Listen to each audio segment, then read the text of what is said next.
স্বাগত জানাচ্ছি নিউজ 24 চট্টগ্রাম প্রতিদিন সংবাদে। পুরো সংবাদে আপনাদের সাথে আছি আমি নাফিসা হক। যাচ্ছি পুরো খবরে। চট্টগ্রামের টানা তাপপ্রবাহে জনজীবনে হাঁসফাঁস অবস্থার সৃষ্টি হয়েছে। তীব্র গরম ও বিদ্যুতের লোডশেডিং এর কারণে ঘরে বাইরে কোথাও স্বস্তি নেই মানুষের। এতে দুর্ভোগে পড়েছেন খেটে খাওয়া মানুষ, অসুস্থ হয়ে পড়ছে শিশু ও বৃদ্ধরা, বেড়েছে রোগবালাই। আবহাওয়া অধিদপ্তরের তথ্যানুযায়ী চলতি মাসে চট্টগ্রামে এ পর্যন্ত দিনের সর্বোচ্চ তাপমাত্রা ৩৯ ডিগ্রি সেলসিয়াসে গিয়ে ঠেকেছে। গত 2 দিন বিরাজ করছে মৃদু তাপপ্রবাহ।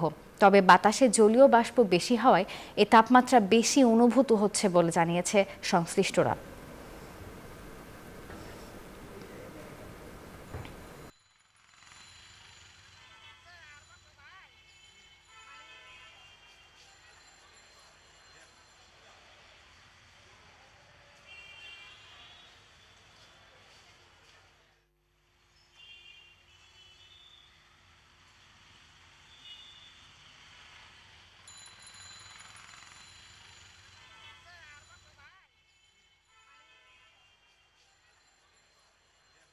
চট্টগ্রামের বাজারে মাংসের দাম আবারও ঊর্ধ্বমুখী, বেড়েছে ব্রয়লার মুরগির দাম। কিছুক্ষণ আগে সবশেষ তথ্য জানিয়েছেন সহকর্মী নয়ন বড়ুয়া জয়।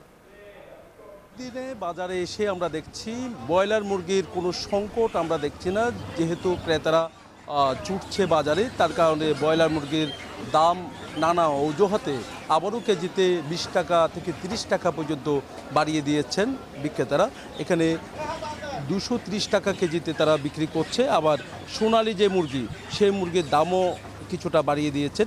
সব মিলে বলা যায় যে মাংসের দাম এখনও পর্যন্ত সাধারণ মানুষের নাগালের মধ্যে নেই। যেখানে নিম্ন আয়ের মানুষের জন্য ব্রয়লার মুরগি ছিল, সেই মুরগির দামও এখন 200 টাকা পার করেছে তারা। তবে 230 টাকা কেজিতে এখন বিক্রি করা হচ্ছে। আর গরু মাংস আমরা দেখাতে যাচ্ছে, গরু মাংস এখন সাধারণ মানুষের নাগালের মধ্যে নেই, যেহেতু 950 টাকা কেজিতে তারা বিক্রি করছে। আর হাড় সহজে মাংস 750 টাকা কেজিতে তারা বিক্রি করছেন। আর বিভিন্ন জায়গায় আমরা দেখেছি নিজ উদ্যোগে অনেকজন বিক্রি করছেন, সেখানে কিছুটা গরু মাংসের দাম কম থাকার কারণে সাধারণ ক্রেতা যারা, তারা কিছুটা হলেও স্বস্তি ফিরেছে বলে আমাদেরকে জানিয়েছেন। গরু মাংসের স্বাদ কিছুটা হলেও নিতে পারছে। আর আলুর কথা যদি আমরা বলি, গরিবের সবজি নামে পরিচিত যে আলু আমাদের এখানে কিন্তু উৎপাদন হচ্ছে, আমাদের আলু রপ্তানিও করা হচ্ছে বিদেশে। তবে দেখা যাচ্ছে আলুর কোনো সংকট কোনো জায়গায় নেই। তবে আলুর দাম 50 টাকা করে তারা বিক্রি করছে, যেখানে যে আলুর দাম আরও কম হওয়ার কথা রয়েছে, সেই আলু কোনোভাবে কমানো যাচ্ছে না, সংকটও দেখা যাচ্ছে না। বিভিন্ন বাজারে পর্যাপ্ত আলু আছে। চট্টগ্রামের যে রিয়াজউদ্দিন বাজার, যে আড়ত আছে মুন্সিগঞ্জ থেকে, বিভিন্ন জায়গা থেকে কিন্তু আলু এসেছে। আলুর সংকট নেই, 50 টাকা কেজিতে তারা বিক্রি করছে। এখানে যারা আড়তদার আছেন, আলুর আড়তদার, তারা যেমনটা জানিয়েছেন যে যেখান থেকে আলু নিয়ে আসে মুন্সিগঞ্জ থেকে, সেখানেই দাম বেড়েছে। তার কারণে আলুর দাম এখানেও তাদের বাড়তি দামে তাদের বিক্রি করতে হচ্ছে। তবে খুচরা বাজারে গিয়ে সে আলুর দাম আরও বেশি দামে বিক্রি করছে। তার কারণে যারা ক্রেতা আলু কিনতে এসছেন, তারাই সমস্যায় আছে বলে আমাদেরকে জানিয়েছেন। নয়ন বড়ুয়া জয়, নিউজ 24 চট্টগ্রাম। স্বাগত আরও একবার, দেখছেন নিউজ 24 চট্টগ্রাম প্রতিদিন সংবাদ।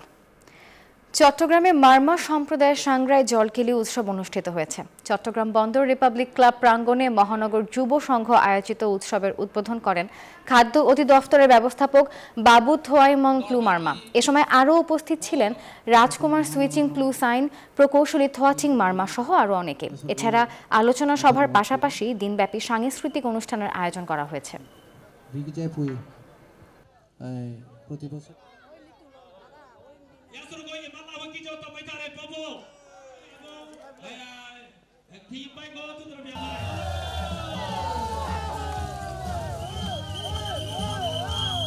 চট্টগ্রাম প্রতিদিন সংবাদে আরও একবার স্বাগত। জীবাশ্ম জ্বালানিতে বিনিয়োগ বন্ধের দাবি ও ফিলিস্তিন যুদ্ধবিরতির দাবিতে নোয়াখালীতে জলবায়ু ধর্মঘট করেছে কলেজ শিক্ষার্থীরা। সকালে অ্যাকশন-এইড বাংলাদেশের সহযোগিতায় এসএইচবিওর আয়োজনে জেলা প্রশাসক কার্যালয়ের সামনে ধর্মঘট কর্মসূচি পালন করেন তারা। এ সময় পৃথিবীকে জলবায়ু সংকট নিরসন, জীবাশ্ম জ্বালানিতে বিনিয়োগ বন্ধ, ভবিষ্যতের জন্য জলবায়ু তহবিল বৃদ্ধি ও ফিলিস্তিনের ন্যায় বিচার প্রতিষ্ঠা সহ বিভিন্ন দাবি সম্বলিত প্ল্যাকার্ড তুলে ধরেন তারা। চট্টগ্রামে ফল ও সবজি সংগ্রহোত্তর ব্যবস্থাপনার শীর্ষক প্রশিক্ষণ কর্মশালা চলছে। বৃহস্পতিবার হাটহাজারী কৃষি গবেষণা কেন্দ্রে কর্মশালাটি শুরু হয়।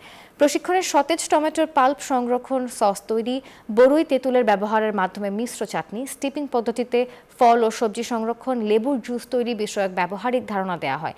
বিভিন্ন কৃষি উদ্যোক্তা ও কৃষি কর্মকর্তা সহ কৃষি বিজ্ঞানীরা এতে অংশগ্রহণ করেন।